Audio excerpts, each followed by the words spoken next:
অনুভব লাজো কি কাছাকাছি আসবে এই প্রশ্নের মাঝে শায়নার সঙ্গে রোমান্সের বিষয়ে কি বললেন সোমরাজ।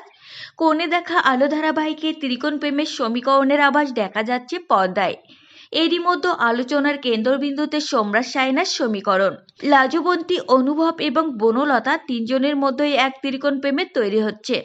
কোণে দেখা আলো ধারাবাহিকেই নতুন গল্পে সেই আভাস মিলেছে। বয়সে অনেকটা ছোট লাজুর প্রতি আকৃষ্ট অনুভব। অন্যদিকে বনলতার সঙ্গে বিয়ের সব প্রায় নিয়মই সারা হয়ে গিয়েছিল অনুভবের। তিনজনের সমীকরণ নিয়ে দর্শকদের আগ্রহ তৈরি হয়েছে। প্রশ্ন উঠেছে, অনুভবের বউ হিসেবে লাজুবন্তী না বনলতা, কাকে দেখতে চান? এই প্রশ্নের উত্তরে নায়ক সোমরাজের মতে এটা আর পাঁচটা প্রেমের গল্পের মতো। অভিনেতা বলেন, আসলে এখানে গল্পের কেন্দ্রবিন্দুতে রয়েছে সমাজ এবং প্রেমের একটা দ্বন্দ্ব। কারণ লাজও বিবাহিত, আবার অন্যদিকে অনুভবও বিবাহিত। সোমরাজের বিপরীতে দেখা যাচ্ছে অভিনেত্রী সায়না চট্টোপাধ্যায়কে। তাদের দুজনের বয়সের অনেকটাই ফারাক। ছোট নায়িকার সঙ্গে রোমান্স করতে ঠিক কি কি ভাবতে হচ্ছে?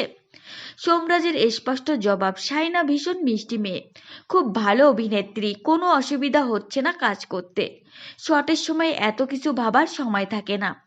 লাজো আর অনুভবের সমীকরণই তখন কথা বলে।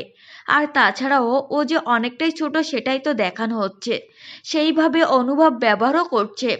এই মুহূর্তে টিআরপি তালিকার প্রথম পাশে এই ধারাবাহিকের নাম দেখা না গেলেও নায়ক নায়িকাদের সমীকরণ সবার আলোচনার কেন্দ্রবিন্দুতে।